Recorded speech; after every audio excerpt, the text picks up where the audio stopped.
विलुप्त जानवरों को वापस जिंदा करने का विचार हमेशा से इंसानों को आकर्षित करता रहा है। सोचो, एक वुली मैमथ जो हजारों साल पहले धरती से गायब हो गया था, उसे फिर से हमारे बीच घूमते हुए देखना। यह सपना जो कभी साइंस फिक्शन तक ही सीमित था, अब पहले से कहीं ज्यादा हकीकत के करीब है। कोलोसल बायोसाइंसेज जैसी कंपनियों की बदौलत कोलोसल डी एक्सटिंक्शन रिसर्च में सबसे आगे है। कटिंग एज टेक्नोलॉजी का इस्तेमाल करके विलुप्ति की घड़ी को उल्टा करने की कोशिश कर रही है।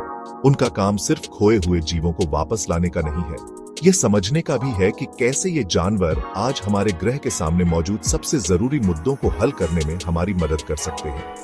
डी एक्सटिंक्शन, जैसा कि इसे कहा जाता है, एक जटिल और चुनौतीपूर्ण क्षेत्र है। इसमें जेनेटिक इंजीनियरिंग तकनीकों का उपयोग करके जीवित जानवरों के डीएनए को उनके विलुप्त पूर्वजों के समान फिर से लिखना शामिल है। यह कोई आसान काम नहीं है, क्योंकि इसके लिए जेनेटिक्स, जीनोमिक्स और विलुप्त और जीवित दोनों प्रजातियों के जीव विज्ञान की गहरी समझ की आवश्यकता होती है। हालांकि संभावित पुरस्कार बहुत बड़े हैं। विलुप्त जानवरों को वापस लाने से क्षतिग्रस्त पारिस्थितिक तंत्र को बहाल करने, लुप्तप्राय प्रजातियों के संरक्षण और यहां तक कि जलवायु परिवर्तन के प्रभावों को कम करने में मदद मिल सकती है। कोलोसल के काम को लेकर उत्साह साफ दिखाई देता है। कंपनी ने अपने महत्वाकांक्षी लक्ष्यों और नए तरीकों के लिए काफी ध्यान आकर्षित किया है। उनके प्रोजेक्ट्स सिर्फ वैज्ञानिक प्रयास नहीं हैं, वे बड़े प्रयोग हैं जो कल्पना को पकड़ते हैं और जीवन और मृत्यु की प्रकृति के बारे में बहस छेड़ते हैं। कोलोसल के प्रयास मानव प्रतिभा और हमारे आसपास की दुनिया को समझने और उसे आकार देने की हमारी अटूट इच्छा का प्रमाण है। अक्टूबर 2022 में कोलोसल बायोसाइंसेज ने वुली मैमथ को फिर से जीवित करने की अपनी यात्रा में एक महत्वपूर्ण उपलब्धि की घोषणा की, वुली माउस का निर्माण। यह जेनेटिकली मॉडिफाइड माउस, हालांकि मैमथ से बहुत दूर है, कंपनी के अंतिम लक्ष्य की ओर एक महत्वपूर्ण कदम का प्रतिनिधित्व करता है। वुली माउस को वुली मैमथ के विशिष्ट जीन के साथ इंजीनियर किया गया था, जिससे इसे विलुप्त विशालकाय के समान गुण मिले। वुली माउस बनाने के लिए कोलोसल के वैज्ञानिकों ने मैमथ जीन वेरिएंट, जिन्हें एलील कहा जाता है, को माउस जीनोम में डाला। इन एलील को प्रमुख मैमथ विशेषताओं, विशेष रूप से बालों के विकास और वसा भंडारण से संबंधित जीन को लक्षित करने के लिए सावधानी पूर्वक चुना गया था।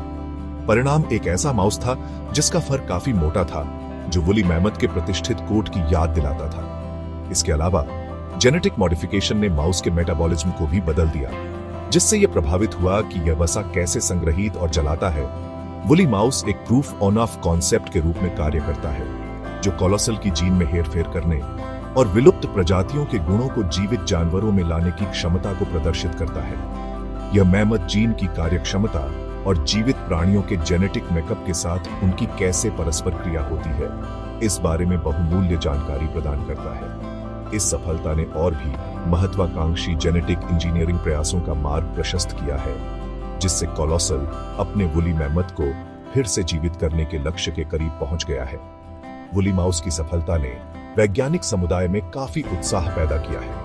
यह जेनेटिक इंजीनियरिंग में एक महत्वपूर्ण प्रगति का प्रतिनिधित्व करता है और संरक्षण प्रयासों के लिए इन तकनीकों की क्षमता पर प्रकाश डालता है, जबकि वुली माउस अपने आप में एक उल्लेखनीय उपलब्धि है। यह याद रखना आवश्यक है कि यह डी एक्सटिंक्शन की ओर एक लंबी और चुनौतीपूर्ण सड़क पर सिर्फ एक कदम है। जबकि कोलोसल बायोसाइंसेज द्वारा की गई वैज्ञानिक प्रगति निस्संदेह प्रभावशाली है, उनके काम ने तीव्र बहस छेड़ दी है और गंभीर नैतिक प्रश्न उठाए हैं। आलोचकों का तर्क है कि विलुप्त प्रजातियों को फिर से जीवित करने का प्रयास भगवान बनने, जीवन और मृत्यु के प्राकृतिक क्रम में हस्तक्षेप करने के समान है।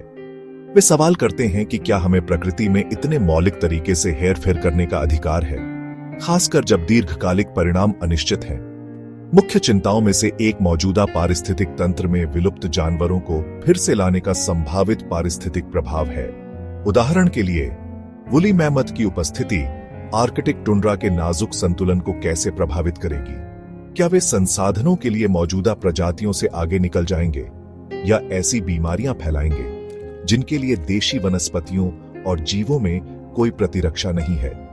इस तरह के हस्तक्षेप के अनपेक्षित परिणाम महत्वपूर्ण और दूरगामी हो सकते हैं। इसके अलावा आलोचकों का तर्क है कि डी एक्सटिंक्शन परियोजनाओं में लगाए गए विशाल संसाधनों को उन प्रजातियों के संरक्षण पर बेहतर ढंग से खर्च किया जा सकता है जो अभी भी हमारे पास हैं। उनका तर्क है कि आगे विलुप्त होने को रोकने और मौजूदा जैव विविधता की रक्षा पर ध्यान केंद्रित करना हमारी सर्वोच्च प्राथमिकता होनी चाहिए, बजाय अतीत की गलतियों को सुधारने की कोशिश करने के। संरक्षण आंदोलन के भीतर संसाधन आवंटन पर बहस जटिल और बहुआयामी है। दोनों पक्षों में मान्य तर्क हैं। डी एक्सटिंक्शन से जुड़े नैतिक विचार जटिल और बहुआयामी है। कोई आसान जवाब नहीं है, और जैसे जैसे तकनीक आगे बढ़ती है और विलुप्त प्रजातियों को फिर से जीवित करने की संभावना तेजी से वास्तविक होती जाती है, बहस जारी रहने की संभावना है।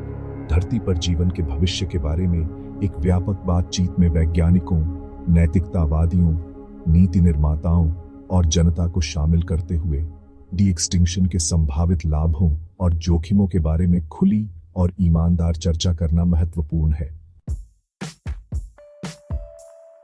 कोलोसल बायोसाइंसेज अपने काम से जुड़ी नैतिक चिंताओं से पूरी तरह वाकिफ है। कंपनी का कहना है कि उसके प्रयास प्रकृति के प्रति गहरे सम्मान और ग्रह की बेहतरी के लिए वैज्ञानिक प्रगति का उपयोग करने की इच्छा से प्रेरित है। उनका तर्क है कि डी एक्सटिंक्शन हस्तक्षेप का एक लापरवाह कार्य होने के बजाय संरक्षण और पर्यावरण बहाली के लिए एक शक्तिशाली उपकरण बन सकता है। कोलोसल इस बात पर जोर देता है कि उनका काम सिर्फ विलुप्त जानवरों को वापस लाने के बारे में नहीं है। यह संरक्षण में व्यापक अनुप्रयोगों के साथ जबरदस्त तकनीकों को विकसित करने के बारे में है। वे जिन जीन संपादन उपकरणों और तकनीकों का बीड़ा उठा रहे हैं, उनका उपयोग लुप्तप्राय प्रजातियों की आनुवंशिक विविधता को बढ़ाने के लिए किया जा सकता है, जिससे वे बीमारियों और जलवायु परिवर्तन के प्रति अधिक लचीला बन सके। उनका तर्क है कि जैव विविधता को बनाए रखने की लड़ाई में यह एक गेम चेंजर हो सकता है। इसके अलावा कोलोसल का मानना है कि डी एक्सटिंक्शन के संभावित लाभ संरक्षण से आगे तक फैले हुए हैं।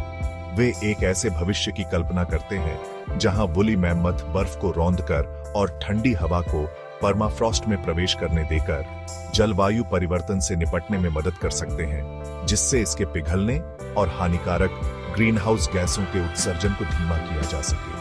जबकि यह अवधारणा अभी अपने शुरुआती चरण में है, यह कोलोसल के काम को चलाने वाली नवीन सोच और महत्वाकांक्षी लक्ष्यों पर प्रकाश डालती है। कोलोसल अपने शोध को जिम्मेदारी से और पारदर्शी तरीके से करने के लिए प्रतिबद्ध है।